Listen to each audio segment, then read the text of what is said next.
भेद तमिलनाडु पीट किया है। विधानसभा में आज एक बार फिर भारत के संविधान राष्ट्रगान का अपमान किया। राष्ट्रगान सम्मान करना हमारे संविधान निहित मौलिक अधिकार होता है। इसे सभी राज्य विधानसभा राज्यपाल के अभिभाषण के आरंभ और अंत में गाया जाता है। आज सदन में राज्यपाल के आगमन पर केवल तमिलनाडु स्थायी वजूद गाया गया है। राज्यपाल ने सदन से आदरपूर्वक उनके संविधान कर्तव्यों की याद दिलाई है और इनके स्टाइलिंग पर कुछ कहा गया है। अध्यक्ष ने राष्ट्रगान गाने से उसको अपील की है, बल्कि जिद्दी होकर उन्होंने भी छोड़ दिया है उनके चयन। यह गंभीर चिंता का विषय है। देखिए, संविधान जो बाबा साहब डॉक्टर भीमराव अंबेडकर ने बनाया है और संविधान के प्रेम्बिल में देश के सभी नागरिकों के लिए फंडामेंटल राइट्स की व्यवस्था की गई और हमें गर्व है कि हमारी पार्टी समाजवादी पार्टी, हमारे नेता आदरणीय अखिलेश यादव जी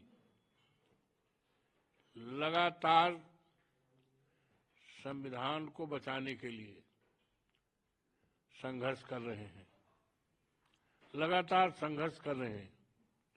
और यही नहीं, बाबा साहब डॉक्टर भीमराव अंबेडकर का भी जब लोकसभा का सत्र चल रहा था, राज्यसभा में सरकार के बहुत ही महत्वपूर्ण मंत्री जो गृह मंत्री जी हैं, उनकी तरफ से जो टिप्पणी की गई है वो पूरी तरह से बाबा साहब भीमराव अंबेडकर का अपमान हुआ है।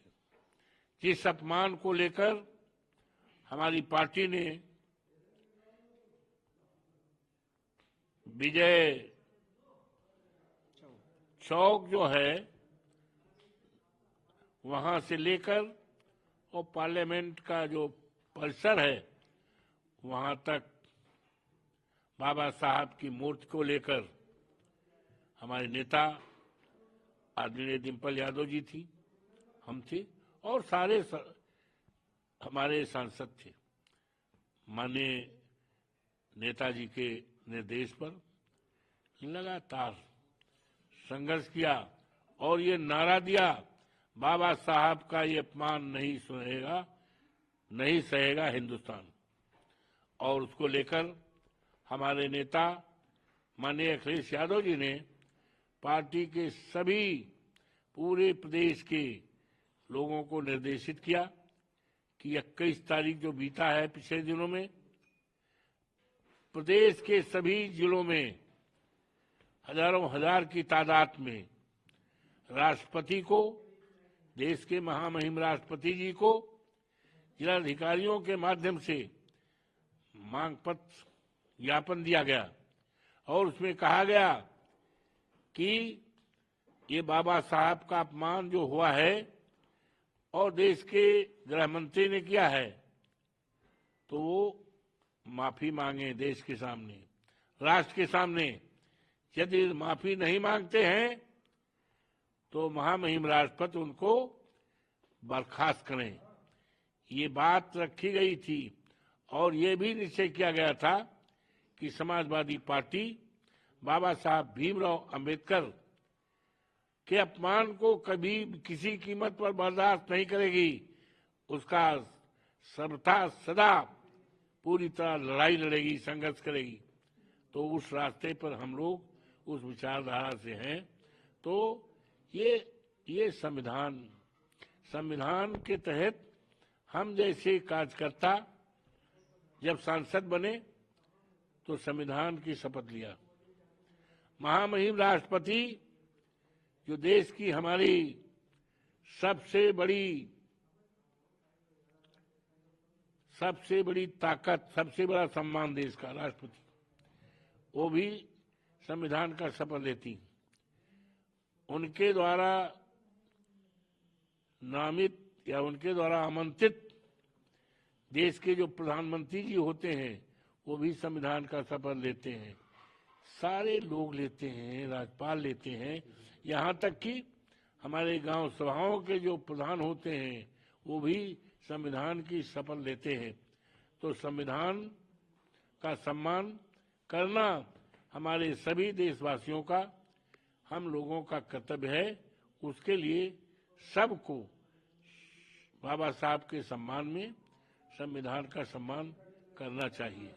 लेकिन यहाँ तो राष्ट्रगान का मामला जिस तरीके से है तमिलनाडु में, यहाँ तक कि जब राष्ट्रगान अलग नहीं है, राष्ट्रगान जुड़ा है संविधान से। राष्ट्रगान जो है वो संविधान से जुड़ा है और संविधान में उसकी व्यवस्था है कि हमारे राष्ट्रगान का सम्मान देश के सभी नागरिकों को करना चाहिए।